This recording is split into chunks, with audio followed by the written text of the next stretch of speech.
Welcome to Arcade Couch, the best place to chill with your friends and get your gaming goodness every Saturday, 6 a.m. Australian Eastern Daylight Time. I'm Dylan Blight, and joining me on the couch today, Ashley Hobley. Hey Dylan, excited to be here on the couch. Just us again. So much room. Good. Just much room. Very comfy. Very excited for a nice, lighthearted show. Yeah, it's very light heavy this week. Today we'll be talking about Australian government's findings on loot boxes, THQ Nordic's continuing fuck ups, and Steam also continuing to fuck up. But before we get into all that quite heavy stuff, I suppose we can start with some lighter stuff. So, what the fuck is up with Sonic? Oh man, I mean, it's a leak. There is still a chance, maybe it's not. It's a hoax. Someone's fucking with us. If it's a leak. Huh? Very, very, very good leak if it's a leak. Well, everybody believed that Smash Brothers thing ages ago. What was it? The Grinch leak. That's ridiculous, though. Yeah, I never believed that because it's ridiculous. If you don't know, it's just too silly. There is a Sonic the Hedgehog movie coming out later this year, starring Jim Carrey and James Marsden. And Sonic the Hedgehog looks not good. That's one way to describe it. Well, hold on. Let me be honest. I don't think he looks good, but at the same time, I'm just like, meh. Okay. Like, yeah. That seems on par with what we expect from video adaptations. Well, no. Well, apart from Detective Pikachu, which looks great. So. That looks incredible. I think the issue I have is he looks too fluffy. Well, he's fluffy. I saw someone photoshopped it or whatever. Yeah. And they made his eyes actually look like the way they do, properly more rounder and bigger or whatever. Move the eyebrows up and out of the way and stuff. And then it looked a lot better. So it just feels like there's little details that they've failed to do that are keeping it from not looking actually like Sonic. Also, the fact that his gloves are part of his body is really weird. They're not actually gloves. No. It's just fur. Yeah, he just so happens to have white fur parts there. They're not gloves. Yeah. Interesting decisions. I'm looking at this movie edit. It looks way better. Yeah, he looks disproportionate more than anything else. To say the least. But yeah, once again, there's not really much to discuss about it. Just it was a big story that was blowing up across. What's he look like from behind? I don't need to know that. It's like, yeah, he looks like he could have been. He's designed so someone could wear him as a suit, like to events and stuff. Yeah. He's a mascot, football rally mascot thing. Just so it wouldn't be so shocking, because like Sonic, she's got like very long legs. That's why he can run so fast. But yeah, not in this. No, doesn't look very fast at all. No, it doesn't. I'm not buying how fast Sonic does not go fast in this Sonic movie. But I mean, look, it came out. I'm like, that looks a little bit weird, but also I don't really give a fuck. So I moved on with the day. That helps. Although I saw a lot of people tweeting the picture around, of course, when it happened, and was like, oh my God, what the fuck? Et cetera, et cetera, et cetera. I'm like, I don't care. Why do we care? Like, if it's going to be shit, it's shit. Just, we've got Detective Pikachu. Can we just spend more time talking about how great that looks and just get over this? Who even cares? After we see Detective Pikachu, this is even going to be even worse. Because the bar will be up here and it'll be really high, and this will be down. Assuming 100%. Assuming low. Just in comparison, it'll look even worse. Yeah. I'm like, just put the fucking trailer out. Just put your cards on the table now. Just get it over with. Get it done. Just put your trailer out. Let's see what's happening. Don't wait. Don't make me wait. Just I need to know. All we can do is hope that Jim Carrey looks good to start disappointing. But it'll be at least a not getting my hopes up. The movie. It'll make sure the movie's not boring, at the least, I guess. Yeah. Having Jim Carrey in it. All right. So talking about Pokemon and things, let's talk about Nintendo, who today, as of recording, has randomly announced that a VR mode is coming to the Nintendo Switch with a Labo kit. So it's not going to be a VR mode for your games like Breath of the Wild or anything like that. It is strictly going to be VR games that are designed for use with the Labo kit as well. It looks like it'll be 5 different games if I'm going off the 5 different creations that you're going to be able to make and stick over your fucking Switch and stick it to your head somehow and not have that feel like you've just stuck about 100 pounds in front of your face, but that's a thing. Of course, a lot of people on Twitter have been rightfully calling out the fact that literally one of the things is you just sticking your face into a duck's ass, and that's that's one of the Labo. That's one of the things. So that's something kids can look forward to. I would assume that most of these things are going to be AR/VR heavy, considering they're all like you're building, say, the duck or binoculars or a gun. You know what I mean? Like it's because you're building these things and then they're VR. I'm just imagining like you're moving around the world and stuff. Like it's going to be a cross combination. It's not like a VR solely you sit down in your chair type thing, you know? Like it's a combination of everything in the world happening as well as the controller thing that you've built and whatever else. But as much as I'm intrigued, I guess, by the concept of VR on the Switch, which was something that actually I saw pop up on Twitter. Someone was saying they found it like data, like they found it in the code, and I actually wrote a story about it on the Explosion Network several months ago. So, as far as I'm concerned, broke the story. No, broke the story. 100% Explosion Network. But you said somebody else purchased it on Twitter. So yeah, but but it was me. All right, but it was me. I broke the story. Well, we've got to make as many claims as we can. Yeah, but yes, several months ago, this person posted on Twitter that they had found the like a Switch, a VR demo mode thing, like buried into the latest Switch update that had happened at the time, like a couple months ago when they data mined through that. So that led to maybe Switch is getting a VR mode. Switch is getting a VR mode, but it's a Labo thing, which makes a lot more sense, I guess. But yeah, I'm intrigued by the concept because it's like, of course, automatically start thinking about the what the fuck was it called? The game thing they did years and years ago. I fucking mental blank as soon as I go to say it. But the 3D box thing that they did years and years ago that was utterly horrible. And I tried out once at a game museum thing, and that thing was terrible. But reminiscent of that. But also, I feel like people are going to get too excited about it, and it's not going to be what they want because it's not VR coming to Switch. It's a VR thing designed for Labo, and they're going to be very small scale demo. Like they're going to be a bunch of mini game type things designed for kids because it's a Labo kit and stuff like that. It doesn't mean you're suddenly going to have access to all these other VR games on the Switch and stuff. They're all going to be very small scale and whatever else. They're not going to bring freaking Astrobot or Beat Saber to. Yeah, anything crazy like that that's not going to happen. I definitely don't think that's going to happen. And then also, it's not going to look very good, and it's not going to look so good to the point that I'm wondering if it's going to look so bad that it may fucking make you go blind. Is my only worry, I guess. Like it's weird because the thing is, at least with PSVR, you're not supposed to have little kids wear it until they're like 12. Yeah, you assume so they don't ruin their eyes. You're going to stick a massive screen in front of their 2 centimeters, and not a high quality screen. Not a high quality screen, at least. The Switch's screen is 720p.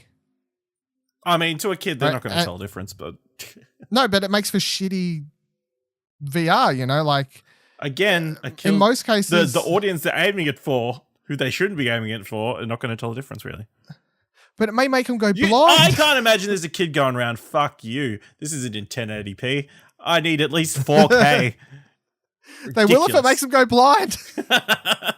Yeah, can't tell the difference at all. Yeah, stuck my face into a duck's ass once, went blind. That was my childhood. It clearly looks more like a parrot or a finch, something like that. Doesn't look like a duck at all.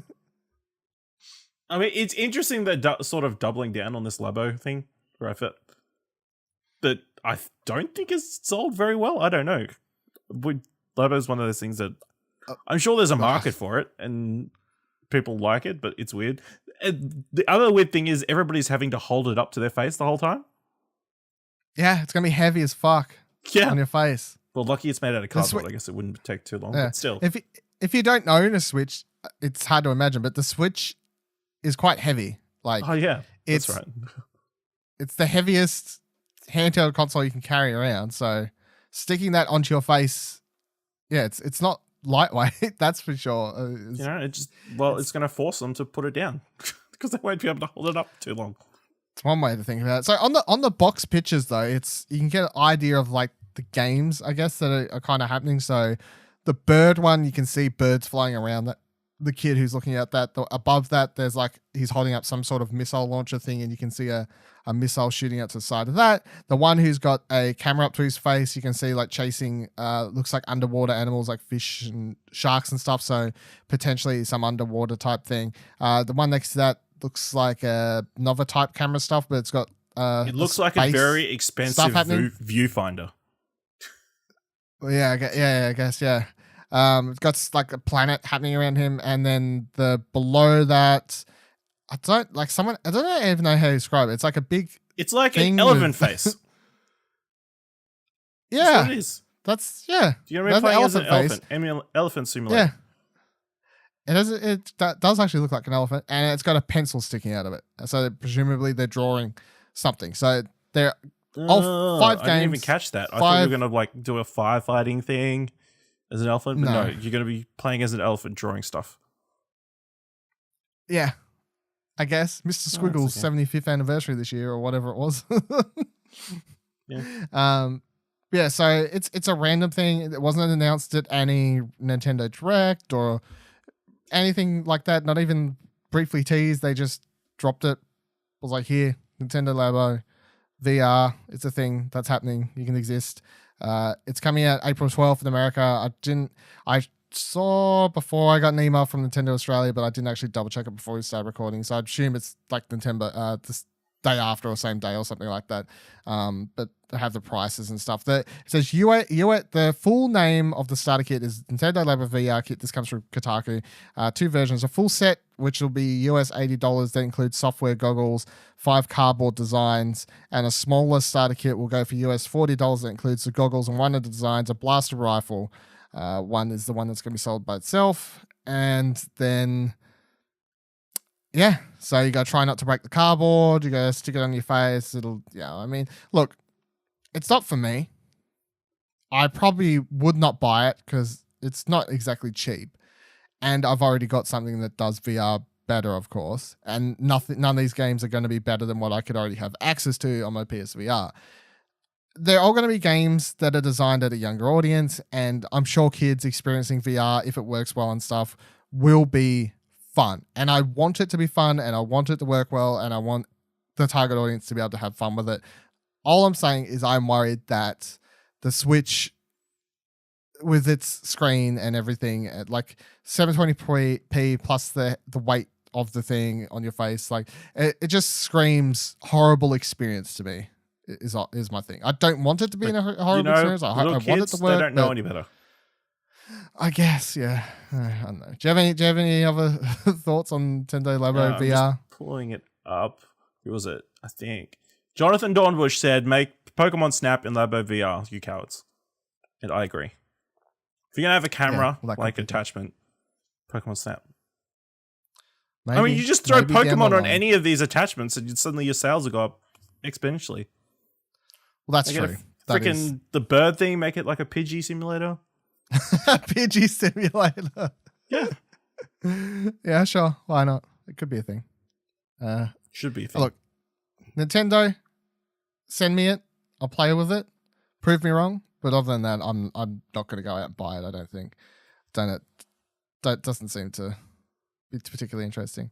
It's also a weird time considering it is targeting kids. It's like maybe last Christmas or something. You know what I mean? Like would have been a better... I don't know. It's random. It just seems random mid-March to drop. I guess. Maybe coming up to the summer break for the Americas. Is it? Well, in like June or whatever. Oh, it's ages away. Well, it's only just going to come out. I mean, I guess, yeah. I don't know. It seems it's weird timing and everything, yeah. Yeah, it's a bit weird. All right, moving on. In our continuing conversation about Microsoft potentially bringing Gamepass and Xbox Live to Nintendo Switch, This past week we had Phil Spencer saying, quote, "We want to bring Game Pass to any device that somebody wants to play on, not just because it's our business, but really because the business model allows for people to consume and finally play games that they wouldn't have played in any other space." How do you feel about this quote, Ash? I think he misspoke. He said not because it's our business, but really because the business model needs lots and lots and lots and lots and lots and lots and lots of players. Otherwise, we're going to be throwing money down a well. Well, I mean, that's probably also true, but that's not what he said.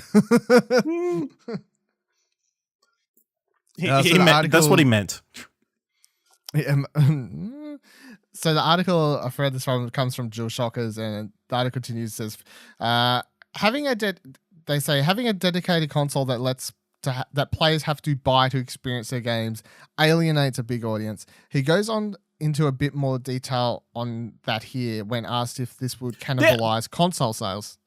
They're only working that out now? 6 generations in? Oh, if we only released it on one console, there's a whole bunch of people who can't play it. Yeah, it takes time sometimes with these people. He responded to that with, quote, "This is not where you make money. The business inside of games is really selling games and selling access to games and content. It means like that is..." That's the sentence that doesn't really make sense. It means like that is the fundamental that don't make sense. Saying sentences it doesn't mean. So if you open it up, the more often people can play, the more they're playing the art form. It increases the size of the business. Data continues, Xbox did not touch on how much revenue consoles bring in compared to software and other services, but the dip in console sales are available to see in the company's last quarterly report.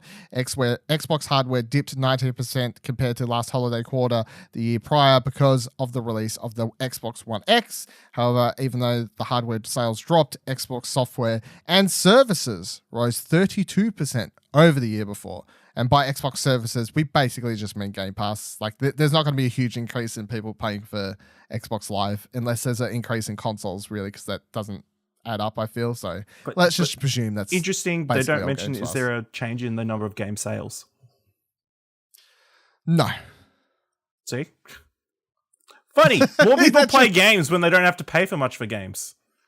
It's crazy. Well, that's also true. Yeah. But yeah, I mean, it's just more fuel to the fire, I guess, is what it is. It's not coming to Switch. It's 100% coming to Switch, and I'm gonna give a shout out to Buddy Watson on the last Dash Culture. They were talking about this. He said that it's going to have to be a streaming thing because there's no way, like on Xbox, you'll be able to download it onto your Switch. Download the game. So all these would have to be streaming games. So pretty much anyone who lives anywhere with shitty internet, which is pretty much 70-80% of the world, is not going to be able to use this service. Why can't you download them? Why can't you download them? There's not going to be any room on your Switch. Why not? Freaking Fallout's like a 50 gigabyte hard download. At least. You're going to buy a freaking 100 gig SD card? Well, I'm sure some people do. And then they talk about they want you to be able to play their games on your phone. You're going to download... Yeah? How many games are you going to fit on a freaking SD iPhone? Look, I've got a 20 gigabyte, terabyte iPhone.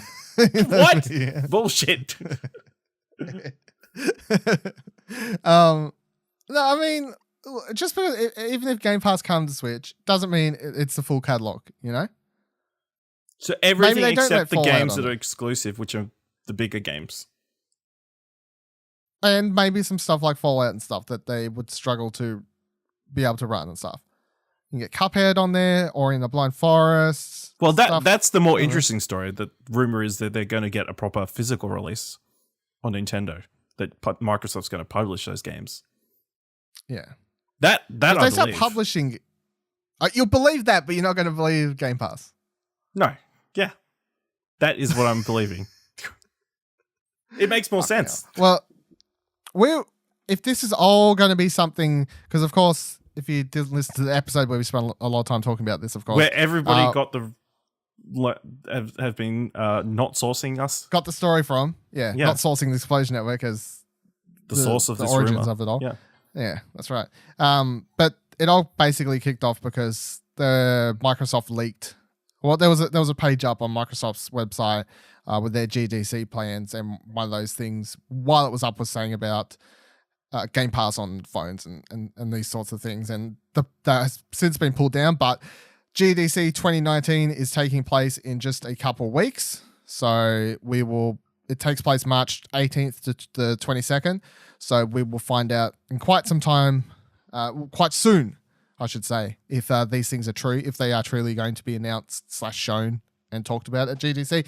But nonetheless, either way, GDC is going to be exciting because even if they don't announce it and show it, usually a lot of what is talked behind doors at GDC, because that's where a lot of tech stuff happens. Even like Sony, for example, announced the PSVR at GDC. They didn't announce it at a E3 or something like that. They first announced it at a game developer conference. And stuff often leaks from behind doors because, of course, it does. So there's going to be lots of tasty leaks if there's not just outwardly Microsoft talking about this stuff. And it's coming up very soon, so we'll find out. And then I can be proving you wrong. Proving all you people wrong. Show you what's what. All right, so just today, the Australian government has finally released its findings into loot boxes and the potential gaming ramifications within Australia. And the results were rather boring, to say the least, I suppose. This was made out to be a huge thing. And at one stage, I feared Australia would even be forced to have much stricter guidelines and rules when it came to loot boxes in games, which would have caused Australia to suddenly have no access potentially to games like Overwatch, Fortnite, Apex Legends, etc., etc., etc., as those developers would have been forced to fix their systems in games to not include loot boxes in the Australian version of those games and some sort of thing like that. But doesn't look like that's anything I have to worry about because the results of the loot box inquiry, as the Kotaku article puts it in its title, the government's response to loot box inquiry, shrug. It's like the shrug emoji thing. But that pretty much sums it up. It's a really great article by Alex Walker who kind of sums up the full thing. I suggest reading this version of it because it skims it down. The full thing you can also get access to and will be in the show notes, of course, of this show. It's like 20-something pages. I skimmed through that as well. It is a really weird report to go through. A lot of it just does... It's because it was like a bunch of interviews with different people, wasn't it? Because it was also doing like impact of games on people, not just the gambling thing. There was a couple other things they were looking into. Yeah, but then that seemed like tagged on to a thing that wasn't even the original cause for doing the study in the first place, which makes it even weirder. I don't really know. I don't. I think it's the most government thing that their findings are that we need to do more research and we need to learn more. It really is. We set you the task of finding stuff out, and your solution is to find more stuff out. That's what we need to do. We need to get somebody else to do more finding out. It's the best way to sum it up is 20 odd pages that just basically ends going, should do more research. And then everyone goes, I'm glad our tax-paying dollars allowed you to put out this report that says sensible people internet came to. Yeah, that came to without having to spend the money that you did to put together this report. So it's quite odd. I'll read one quote here, though, I guess that's pulled from the thing. From the Kotaku article. It says the conclusion from the research, which can be read here, found that most of these surveyed believe that loot boxes that could be paid for with real money or traded to earn real money should be restricted to gamers aged 18 or older. Okay. That seems like a reasonable assumption to reach after maybe 5 minutes of even reading about loot boxes, I feel, potentially. Yeah. Says microtransactions and loot boxes are a hot topic within the gaming community. In this project, participants felt that loot boxes containing items that confer in-game advantages did not constitute harmful gambling activity so long as they could not be purchased with real-world money or be traded either within or outside the game for real money. Loot boxes that can be purchased using real-world currency or traded for real currency equivalent were deemed to be gambling activity that should be restricted to those over 18 years of age. Simulated gambling games that include a focus that include or focus on a direct simulation of casino games were seen as potentially harmful for children and young people. There was a fear that exposure to this type of gaming would normalize habitual poker machine playing and lower the barrier to potentially harmful gambling behaviors later in life. However, participants emphasized a need for education around the potential harms of simulated gambling for young people and parents, as well as restricting the kind of material to those legally allowed to gamble. So all of that pretty much makes sense to me, and doesn't seem like anything you would need to do a lot of research to come to the conclusion about, really. Gambling games that are simulated real life gambling, where you can gamble online and use real money, and it's just online gambling. You don't actually go to casino. Obviously, that should be restricted if possible to be restricted. And I mean, as far as I'm concerned, yeah, if there's when it comes to say Overwatch, Apex, etc., those things are just skins, and you can't sell them for real world money after you pay for them. You can pay for them with real money, but all you do is get skins and stuff that you can't then sell on or anything. So that's kind of where it ends, compared to something like Counter-Strike, where you can buy stuff and then you can sell it in the Steam marketplace for potentially thousands of dollars for some skins and stuff. And that's where that becomes a proper gambling thing, because you can get into a habit of gambling to make money and with the idea of selling stuff off. So, but yep. I feel like anyone can kind of figure all this stuff out and draw conclusions about what's actually different between different types of loot boxes and systems within games, and what ones could be potentially more harmful than others. Without having to spend a heap of money on a thing, seems like it was a whole waste of time potentially. Yeah. Did you spot anything in looking over the full thing that you thought was worth calling out at all, or? No, not overly. Yeah, it was pretty much what we expected to read. I feel like we could have saved them a lot of money, and they could have just asked us what we thought. So, well, yeah. I mean, there was already reports out. People would have people already put reports together and stuff that they probably could have just read one of those. Another thing I'll say, and I don't. There's a lot of really weird stuff in this report if you want to read it yourself. So I don't want to go over all of it, but there's one thing that really stood out to me the most, which is they have these.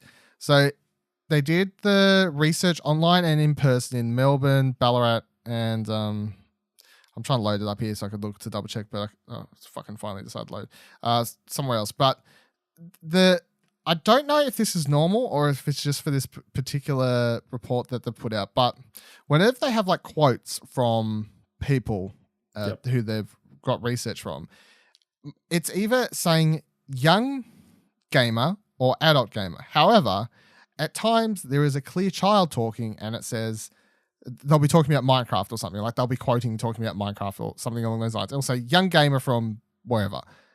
And then it'll have another line, and there's one here somewhere in it where someone's saying about how they're describing having a CSGO gun skin that's really rare and worth a lot of money is the same to them as when they brought really great rims for the car. And then it says young child gamer or something. And I'm like, well, young gamer could be under 18. I know, but there's no, like, it's either, there's no, to me, it should be, it's like there's a child, there's like child, and then there's like teenagers and stuff. Like there's no, like there's a huge difference between. Maybe some child bought a car. They couldn't drive it, but they wanted it. With that CSGO money that they won. Oh. Yeah, well, that CSGO money gets a lot of people far. There's heaps of really weird quotes in here, though, from Young Gamer, from Wagga Wagga is what it is. Wagga Wagga. Yeah. What? So, there's a lot of, I don't know if it's the same kid every time. Who really knows? Adult Gamer Melbourne. Albert Gamer Melbourne. And they also showed him really weird games. They also showed him a level from Sonic here at some stage in the report that has a casino in the background, and was like, does this encourage gambling? I thought it was here to talk about loot boxes. Like, does being inside a casino in a Sonic game make you, I don't know, I just look at it yourself. It's quite a really weird report, and was a waste of money is what I think the final thing is. All right, moving on to talk about my biggest hate at the moment, I guess, is THQ Nordic co-founder Lars Wingefors. Is it Wingefors? Wingefors? Who really knows? And honestly, who really fucking cares? They posted a half-assed apology a week on from the incident, which is what I'll refer to it as. And if you don't know what the incident is, you've either been living in a hole or didn't listen to last week's episode. But basically, shame on you on both accounts. Yeah, yeah, exactly. But yeah, if you've forgotten, which it seems people are quick to do these days, because people were very quick to move on from this whole THQ Nordic thing, it seems, which I don't think's right. And I think moving on from something like this so fast is kind of a problem that a lot of people have. It's very easy to, next hot topic. What's that? Oh, fucking whatever's happening over here. Devil May Cry's out. Let's talk about that instead. Let's bury this. So THQ Nordic decided to host an AMA on 8chan, a website that has been known to share child pornography, amongst other things. And of course, shout out to Mark. What's the meme that's born from this? So THQ Nordic put out the thing. It says, "This letter is to offer my sincerest apologies and regret for THQ Nordic GmbH Vienna's interaction with the controversial website 8chan last Tuesday, February 26. I condemn all unethical content this website stands for. Even if no one within the THQ Nordic group would ever endorse such content, I realize simply appearing there gave an implicit impression that we did. As co-founder and group CEO of THQ Nordic AB, I take full responsibility for all THQ Nordic actions and communications. I spent the past several days conducting an internal investigation into this matter. I assure you that every member of the organization has learned from this past week's events. I take this matter very seriously and will take appropriate action to make sure we have the right policies and systems in place to avoid similar mistakes in the future. Maybe just have Google a fucking place before you. As a Swedish-based fast-growing group, we firmly support equality and diversity. We are also working actively to combat discrimination, harassment, and misconduct. We are already in the process of developing new work processes based on United Nations SDGs, Sustainable Development Goals, and using GRI, Global Reporting Initiative standards as we accelerate this work going forward." So to me, it just comes off a very half-assed apology that is paint by numbers, your typical kind of fare for sorry, let's sweep it under the rug and let's move on. And obviously that's what they need to do, and that the right thing to do is put out this.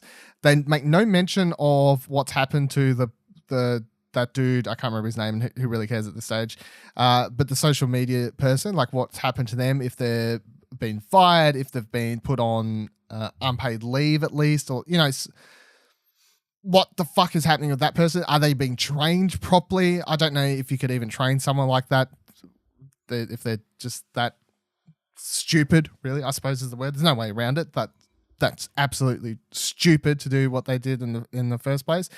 But it's also just like, it's one of those apologies that's out, and then they just expect, and I mean, they will get what they want, which is most people will move on from the story, and most people have already moved on from the story, and they put out the apology, and it's like, it's fine. But I feel like when you do something that's that fucked up, and I think it is fucked up what they did, that to just forgive it and move on within a week because the CEO comes out and says, "Oh, we're sorry, we didn't know that we're supposed to Google things before we agree to do AMAs there." Especially when I've looked at some of the responses, like I saw screenshots and stuff from the actual AMA thread. They 100% knew where they were, what audience they were playing to, what was going on in that website. They were not dumb. They were not playing along. They are 100% at fault. Well, not they, but at least that social media guy and possibly his team, at least, who was there also, and to just go, "Oh, we're sorry, it won't happen again, I swear," until we need some more fucking publicity, because whether it's good publicity or bad publicity these days, it doesn't really fucking matter, I suppose, as long as your name's in the headlights. And all of a sudden last week everyone knew who THQ Nordic was for all the wrong or right reasons, and I suppose they're like, well, it doesn't matter, everyone knows who we are now. So yeah, what do you think with the apology, with the let's just move on type thing? How are you feeling about it a week on? I feel it was very heartfelt. They meant every word of it. I mean, what we expect from a company like this. I think you'll probably take it a bit too far. I feel like it's not like they actually posted child pornography. It's like, I know it's still terrible. It's so incredibly stupid, but it's not the worst thing in the world. I mean, we've got bigger problems. I don't know. Yeah, it seems like one person definitely screwed up monumentally, and to paint the whole company with that brush is kind of I don't know what the term is, but it's not fair. I don't think. Is it painting the whole company with a broad brush if you're just trying to tell the company to hold that person accountable and tell me what the fuck is going on there? For all we know, he's been held accountable. They haven't told me that. Do they have to? Do they have to tell you after every incident what happens to every single person who works in the company? After what happened, and I think because it was a public incident and everything, that they do owe an explanation. They owe a public explanation of what the fuck is happening with this guy and what's going on and what changes they're going to make in their policy, really, as well, I feel, because to simply be like, now they have to Google. Yeah, but that's what I'm saying. They're like, we're going to make some changes in our policies. But the fact is, that's bullshit. I don't believe that for a second. I 100% believe that this was not a mistake of, they didn't Google it. As far as I'm concerned, this person maybe did what Google they did Translate didn't work properly and they couldn't read it. This guy did what he did on purpose. I do not believe that it was a fucking accident. I believe what he did on purpose. And I believe putting out a half-assed apology that's like, we will change our policies is just absolute crap. And I think when a company that like this, a big enough company, THQ Nordic, a publisher of a bunch of video games and stuff, does something like this in the public eye, that it shouldn't just be something that's just forgiven in a week and we move on. I understand that how many eventually weeks you gotta stop talking until they fucking at least. So they shouldn't have put a statement out for another 2 weeks. They should have put out a fucking statement an hour after the original fuck up. Well, they should have been. You expected us to give them forgiveness after 1 hour? No, I wouldn't have forgave them off that. That's just the start. It's a road to recovery. Here's the thing: as far as I'm concerned, they're not asking you to forgive them. They're just saying they apologize. They're going to be changing their policies, and then it was a shit thing. Shout out to Mark, that fucking social media guy. I mean, they should have put shout out to Mark in this press release somewhere. For sure. Look, all I'm saying is I think we're too quick to just forget sometimes. Too quick to forget, especially when shit like this kind of happens a lot. And we're going to talk about Steam in a hot second. And there's another company that continues just to do weird, horrible things. And like they'll do something, and then 6 months pass. Well, no, they'll do something. They'll apologize and be like, and then 2 days later, everyone's forgot about it. And then 6 months later, it happens again. Like, what if in 6 months fucking time, THQ Nordic does another stupid fucking thing like this, and then it'll be the exact same story. And this is what I'm talking about. And this is why I think people 16chan hasn't been invented yet. We need to focus on these stories longer before forgetting about them, before just moving on, is what I'm saying. Like, the games industry news cycle a lot moves fast, right? It moves fast. It's like, what's the next hot big story? It's what's hot for like 3 days at most of the time, unless it's some really big thing. Like most things only last a couple days, and then we're on to the next thing. But a lot of times, the thing that replaces this story is something that should just be in its own column and should be in a different news section. Like, I don't understand why the top news story can't be about this. And this story should be getting followed up and prodded on, and people should be constantly knocking on THQ's Nordic store for weeks after this, going, what the fuck's happening? What's going on over there?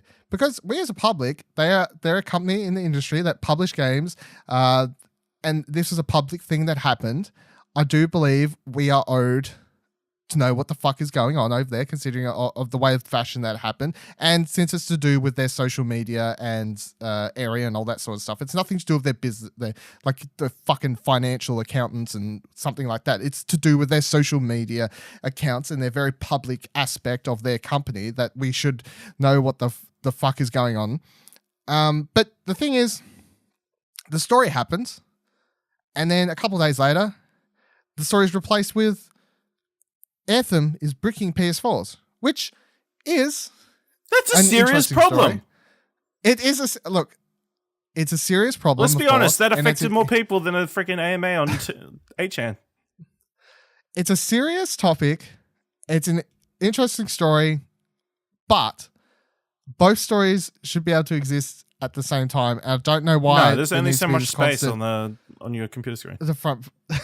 They should not be knocking one another out. But I guess my thing is, we move on too fast, is my point. At times, I think. We just move on too fast. That's how the news cycle works. There's always got to be something new, the same catching your eye constantly. They can't post a story every single day of, we've got no response from THQ. Oh, they're implementing changes. Still implementing them changes. Still implementing those changes. Still implementing those changes. Don't implement changes. Tell me what the fuck really happened. Because I don't believe your bullshit, THQ Nordic, you motherfuckers. Well, luckily you're kind of a journalistic person, so you can find out. Do not believe your shit for 1 second. I'm not getting what you're putting down. THQ social media people, get in touch. Please. I will not go to 8chan to talk to you. All right, let's move on to our main topic and talk about another fucked up company.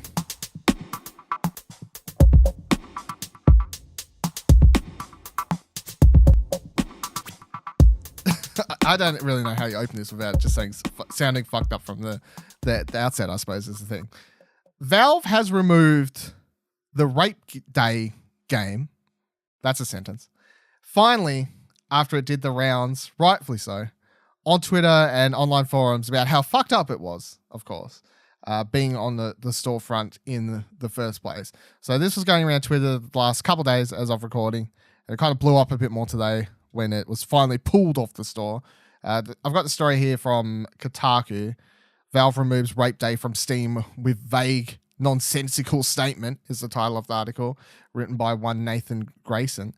It says, yesterday, Rape Day, a self-described, quote, game where you can rape and murder during a zombie apocalypse, raised new questions about Steam's laissez-faire release policy.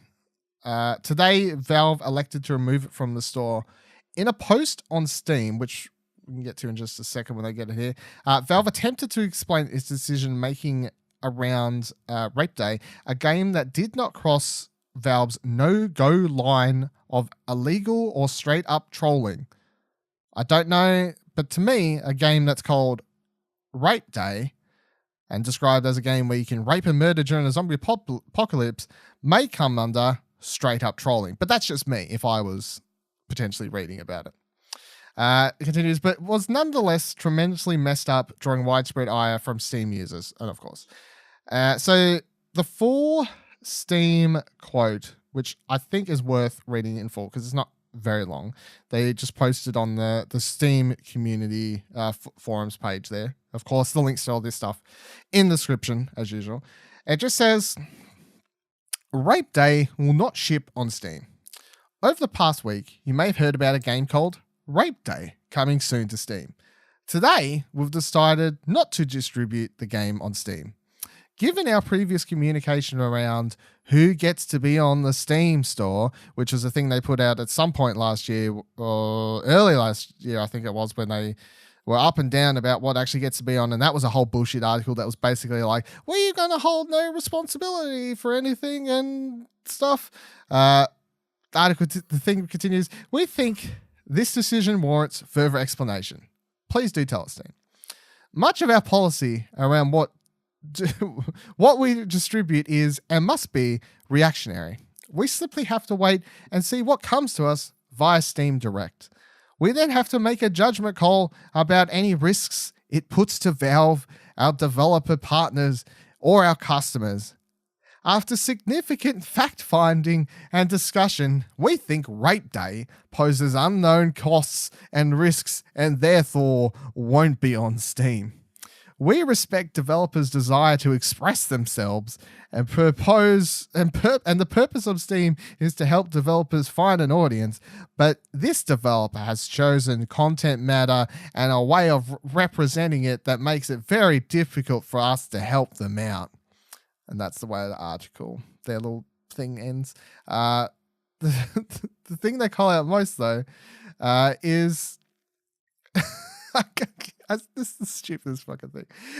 Valve once again choosing to have zero backbone here and choosing not at all to call out this type of game is fucked up, because that's basically the thing. They not once directly call out the game is fucked up, but instead say that it poses unknown costs and risks. Not really. Their post should say something along the lines of, we weren't aware that this game was on our platform, and we do not support games that let you rape people in them for unknown reasons and stuff. Rape simulators are obviously bad games, and we've decided also that, hey, rape is bad, so let's just pull the game. But instead they chose to say unknown costs and risks. Yeah, no fucking shit. Shit. They would just really, really didn't want to get rid of that really big market of pro-rape people. Yeah, I literally believe if this hadn't blown up, Steam it would have released. Like, that's the thing, though.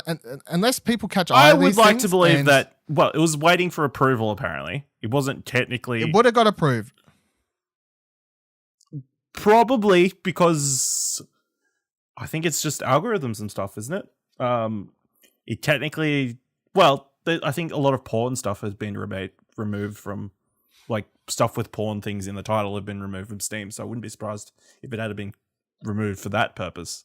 But content-wise, apparently it's like a visual novel and was just simulated sex, like not explicit, whereas some other games that are more explicit have been banned, so maybe it might have slipped under the cracks, but there was that school shooting game last year, remember that?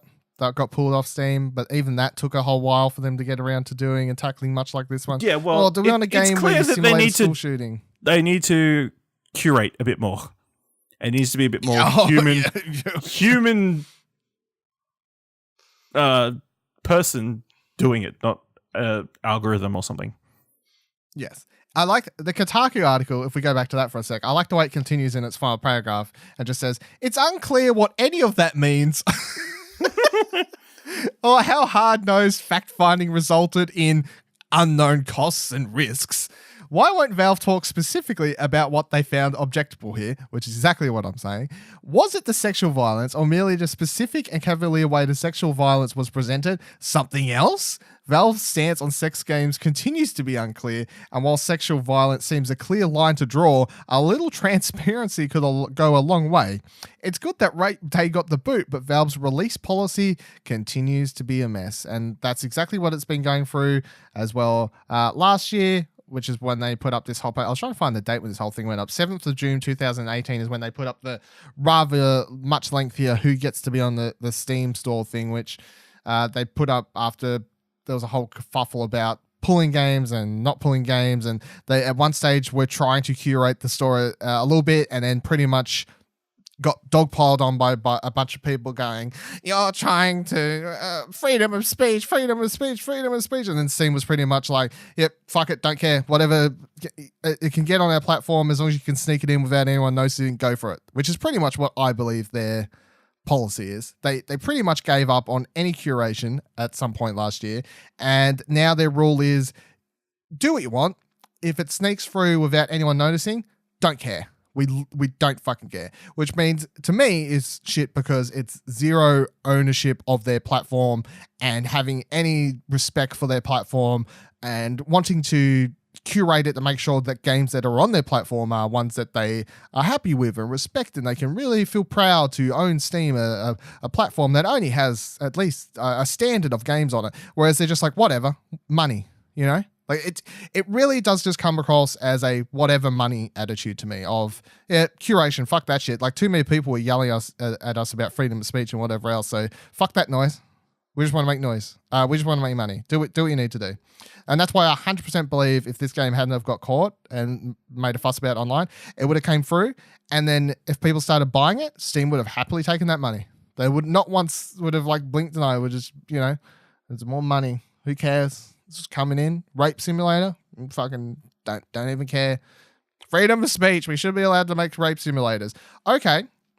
If you want to go down that rabbit hole, yes. Freedom of speech does allow you to make a rape simulator, but a company with any standard or backbone or self-worth wouldn't allow a rape simulator onto their platform. And that's the most important distinction. It's like Steam is owned by Valve. It is a platform. It is not the empty web of, right?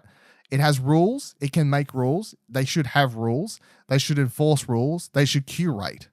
But they really don't. And they do a horrible job at doing it. And they've continued to do a horrible job at doing it time and time and time again. And that's why, I've said it before on the show, of course, but several times since we started Arcade Couch when we've talked briefly about, especially when we've talked about Epic's Game Store. I'm not a big fan of Steam for this reason because of these stories that happened in the past.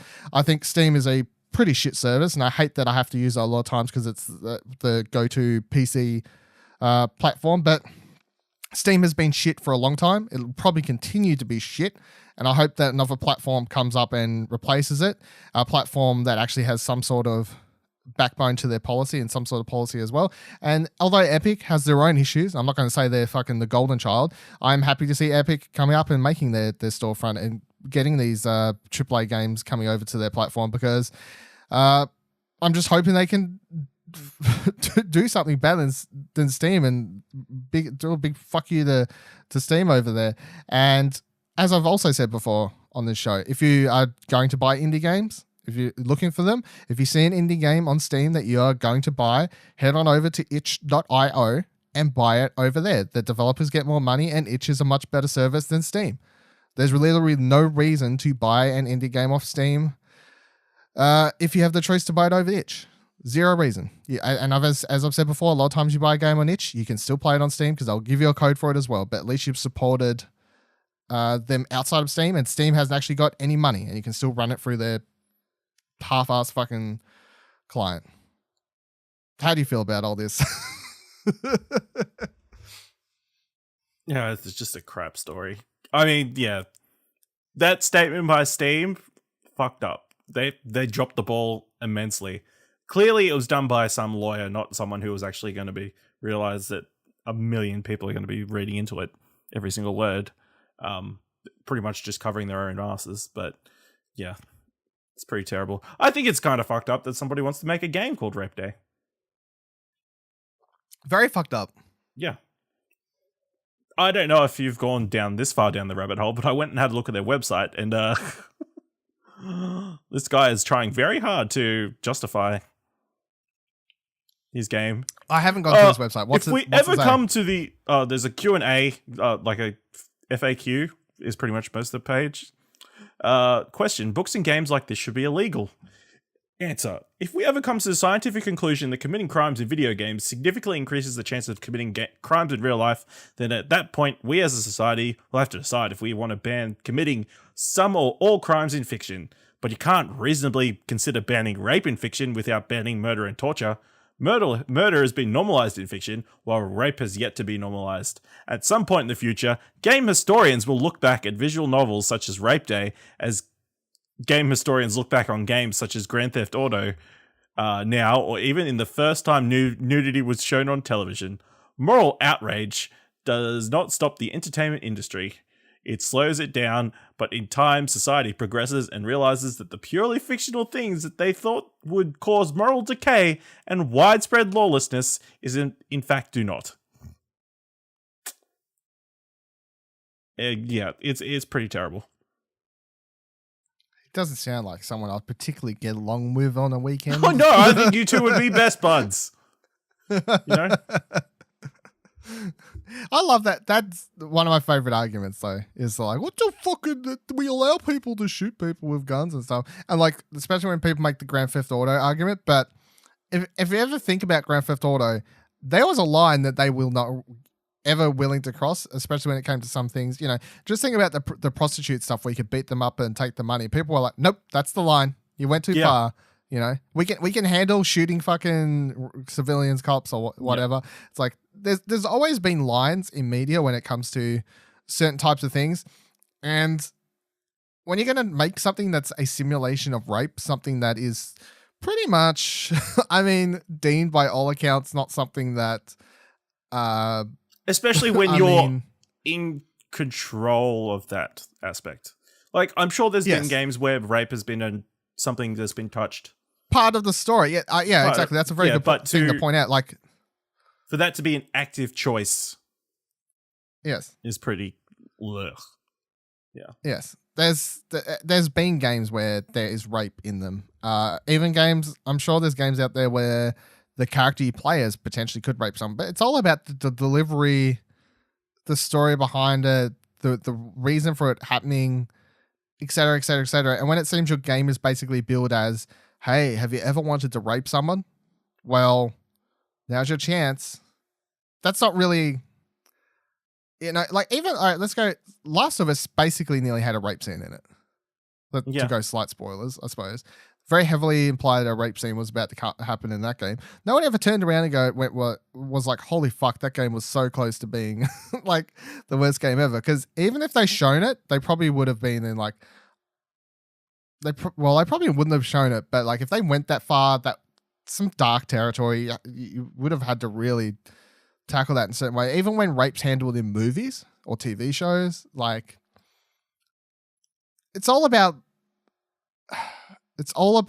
why, how, what's the use of it, and if rape simulator, a game where you can rape someone just sounds like normalizing it, sounds like it's fucked up is what it is, really. Let's just boil it down to the most simplistic fashion. And people have always had problems with violence in video games, depending on what you're doing and able to do anyway. Like, it's a constant up and down battle. Remember Modern Warfare, where you could shoot all the people in the airport? Like, people were like, everything in this game is fine apart from that scene, because that scene gave you the choice to shoot those people or not. And like letting you shoot those characters and have that terrorist action, a lot of people had a problem with that. So there's always been an up-down thing with violence in video games. So that argument never really holds water at all. I think Hotline Miami, I swear there was I'm pretty sure there's a rape scene in one of the Hotline Miami's. And yeah, I think the second one. That's why the second one was banned. There was a that's why it was rape scene in quotation marks, but then it was meant to apparently have the scene ends and it turns out they're filming a movie, and it was all like acting. But you know, it was depicted, so that's why it got banned in Australia. Ha ha ha. And even when you look back at that game that was banned last year, the school shooting one, it's like people are like, shooting Apex Legends, Fortnite, whatever we're playing at the moment, it's all fun, whatever. We all understand what's going on. When you create something that puts you in the shoes and lets you run around, and you're supposed to have fun and enjoyment of shooting kids as a terrorist in a like what is the message that, you know what I mean? Like, it just comes down to really what's behind your game. Like, what's even the point of it? And most of these people that create these games, it really is, there's no way they're not just doing it they're just doing it to get their socks off, kind of thing, as far as I understand. Do you think it's a money thing? Like, we'll just make the most outrageous thing possible and people will buy it because it's the most outrageous thing possible?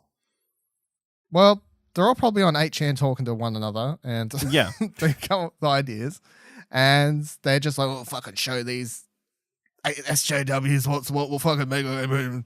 We can rape someone here. Fuck yeah. Oh, yeah. That's pretty much how I picture it all happens. I scrolled through, by the way, since I was talking about that Steam article thing that was posted last year. I found probably the standout quote that kind of sums up Valve's policy to their games that they decided on last year. It goes through a little bit, blah, blah, blah, blah, and then it gets to, so what does this mean? It means that the Steam store is going to contain something that you hate. and don't think should exist. Unless you don't have any opinions, that's guaranteed to happen. But you're also going to see something on the store that you believe should be there, and some other people will hate it and not want it to exist. It also means that the games we allow onto the store will not be a reflection of Valve's values beyond a simple belief that you all have the right to create and consume content that you choose.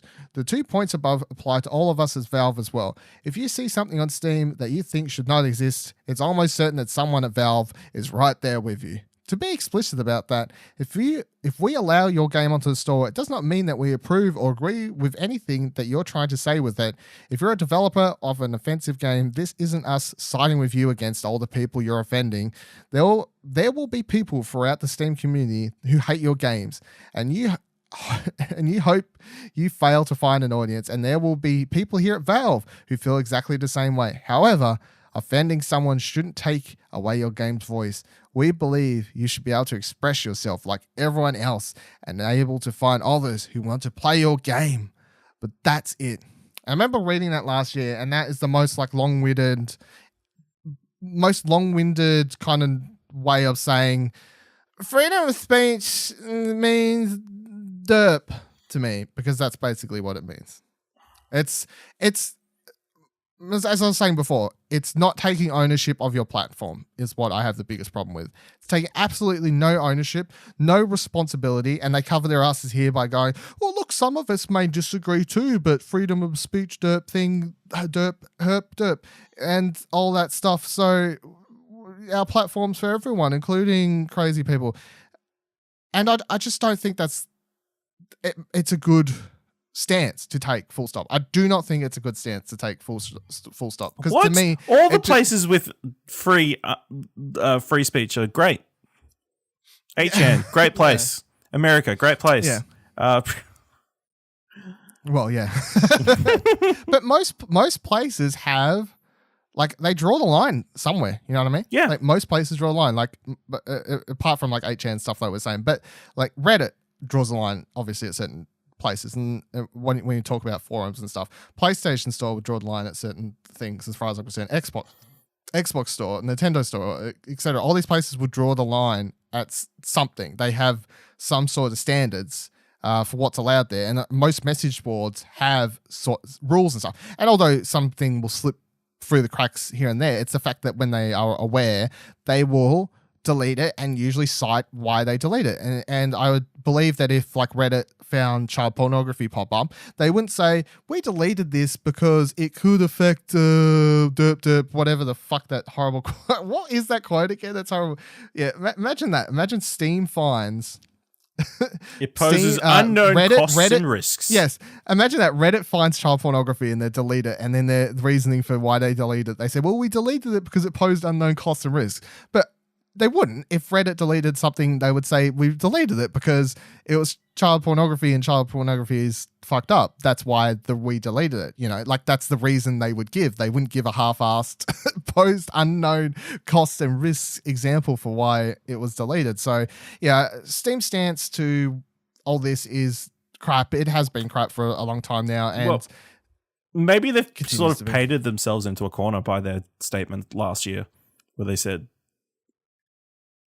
those sort of things where you can't say we're gonna have an open thing and then turn around and go, oh, except that can't have that, and that's why they worded it this way.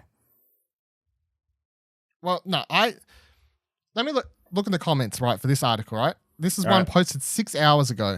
No, I don't mean the one where they're explaining why they banned the rape game. This is the original article from 2018, July 2018. So a comment on that from 6 hours ago says, really, you guys ban games? Oh, fuck it. Their profile's popped up in front of my... Get off the screen! Oh my god, get off the fucking... Really, you guys ban games only because a lot of whiny crap SJW and audience seeker dumbasses say so? Really? You are really falling down quickly. We pay for games. Not they. They don't enjoy games. We do. So what's your next move? And this is in response, obviously, to their banning of the rape game thing. 9 hours ago, Welp Steam, I was defending your stance on certain hentai because at least there was a legal reason. I assume it was underage stuff. But it seems a secret requirement for you to remove games is fake outrage, the kind where people look for something to be offended by, then pretend to be offended until you give in to their demands. Steam is going to get pretty bloody. Steam is going to get pretty bloody soon, as all of your mortal guardians, all the activist journalists, all the special interest groups coverage to tell you how you should be running your store, and I might add, coincidentally, right when you have the Epic's Game Store headhunting your developers. Dun, dun, dun, dun. So yeah, the audience, as far as I'm concerned, the audience that they're bending their will to is that audience. That's the reason that they're not taking a stance against games. The reason that they will not straight up make a policy against certain types of games and actually take charge of their service, take charge and ownership of the thing they own, and actually try and take some pride in their actual fucking storefront is because they don't want to lose the crazy right-wing mob, is what I believe. I 100% believe that's the reason they're not willing to make these decisions, is because they don't want to lose the crazies. They still want the crazies' money, and to keep the crazies around, they have to allow shitty games onto their service and only delete them when they get called out and pointed out by enough people. And that's why Steam shit. Fullstop.com. You can hear my full essay on why Steam shit by re-listening to the last 20 minutes of this here podcast. Yeah, I mean, I don't really have much. Do you have anything else to say on this whole thing? Because, yeah. No. Do you think they were generally wanting to put their game on Steam, or are they just doing it for the lols, as the kids say? The rape game people? Yeah. They're just doing it to cause outrage, to piss people off, and they're attention seeking. And when they give it when you can tell by their answer, because they're like, oh, but other thing, it's all finger pointing, blah blah blah. There's no real reason given to why their game should be allowed from an artistic point of view, or any sort of explanation about, well, rape games actually an inner delving into the understanding what it would, like there's not even an attempt to fake an answer about, well, this game's actually about giving people an idea what it's to be a rape survivor, which would be a really fucked up answer to say. But at least then I'd be like, well, at least they're somewhat trying, I guess. But they're just like finger pointing. Oh, but violence is allowed. Why isn't this allowed?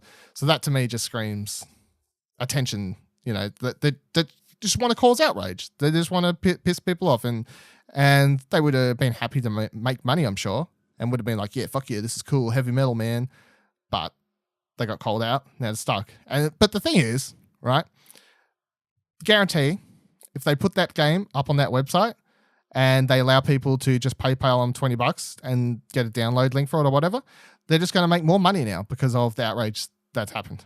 Yep. Than they would have if it had just snuck onto Steam. That is the plus and negative effect of these sorts of stories whenever they happen. And that is, the plus is it's not on Steam. They don't actually have a platform. They don't have a company giving them a platform is the important thing. But then this is where freedom of choice is actually the thing, right? If you want to sell your rape simulation game and you want to do that via your own website and people actually want to buy it, then, I mean, it's fucked up, but yes, that's allowed, it's not illegal. We're not trying to say it's illegal, and that's where you're like freedom of choice and whatever else comes through. As long as all the characters are of age. Yes. There would be certain rules for this thing. I'm pretty sure, as fucked up as it is to say, that as long as the certain things are ticked and none of the characters are underage or anything like that, that the game legally is okay in that manner, legally, I believe. Like, that you can't really get in trouble for, unless it was minors, is basically what we're saying. Yes. Yeah. And that's what I'm saying. If they want to sell that shit on their own shitty front door, and they want to peddle that wares to right-wing crazies who want to support them because they got kicked off Steam, then that's the kind of world that we have to live in, and there's nothing to do that we can really do to stop that. And there's nothing, that's, I don't want to say fine because I don't like it, but at the same time, there's nothing you have else to let that happen. we can do about it. There's nothing else you can do And yeah, if you're selling shit on your own front door via your own website, whatever, that's not what I'm trying to say should stop. I'm trying to say, if that's what you think I'm saying by listening to me, then you haven't been really paying attention to this at this stage. My point is that Valve and Steam, Valve as a company and Steam as a platform, should have more respect for their own service and stick to more rules, regulations, and not allow shit onto their service. If people want to fucking sell garbage, shit like this on the side, outside their own house and whatever, via their own websites, fucking peddling it out with floppy disks at the back of their car, I don't give a shit. That's allowed. You know, it's everyone can do what it's legal. Right, is the thing we're saying. It's fucked up. It's legal. You can make your rape simulator. You can sell it on your floppy disk. Do what you need to do. But Steam should not allow that shit to be sold. Valve should not allow that shit to be sold on Steam if they had any kind of self-worth to their own platform and their own company. Because I know if I was running a company like that, and of course you're going to be like, well, of course you would, Dylan. But I'm just saying. Of course you would, Dylan. But you know what I mean? Like, of course, I wouldn't want to. Like, I would not want you to have anything like this near me if I owned Steam as a service. I wouldn't want any of this stuff to touch my platform because it would ruin the image. And the only reason to allow these sorts of games on your service, sorry, fucking words, is to just keep appeasing the right-wing crazies. It's really the only reason to allow it through, as far as I'm concerned. To appease but freedom of speech. There's no other reason to allow this shit. Full stop. All right. It's been an episode. It has. Fuck Steam. Fuck Mark. Thank you for joining us on this couch this week for a hot, spicy episode, as the kids would call it. I don't know. Isn't that right? Yeah. It's smelling like spicy potatoes over here, that's for sure. Make sure you check out explosionnetwork.com for all our other shows, reviews, news articles, and much more things. Rate Arcade Couch on Apple Podcasts to help out the show, or simply share it on social media with your friends. You can follow Explosion Network on Twitter at ExplosionPod and join our Explosion Network Discord at explosionnetwork.com/Discord. You can follow me on Twitter at Vivaladil, VIVALADIL, where you are free to yell at me. Freedom of choice allows you to tweet horrible things at me, and freedom of choice allows me to fucking block you. It's fantastic. You can follow Ash on Twitter at Ashley Hobley, ASHLEYHOBLEY. And until next week, same time, same couch, potentially back to cuties and some softer topics next week. Shout out to Mark. Oh, fucking hell. Welcome to Arcade Couch, the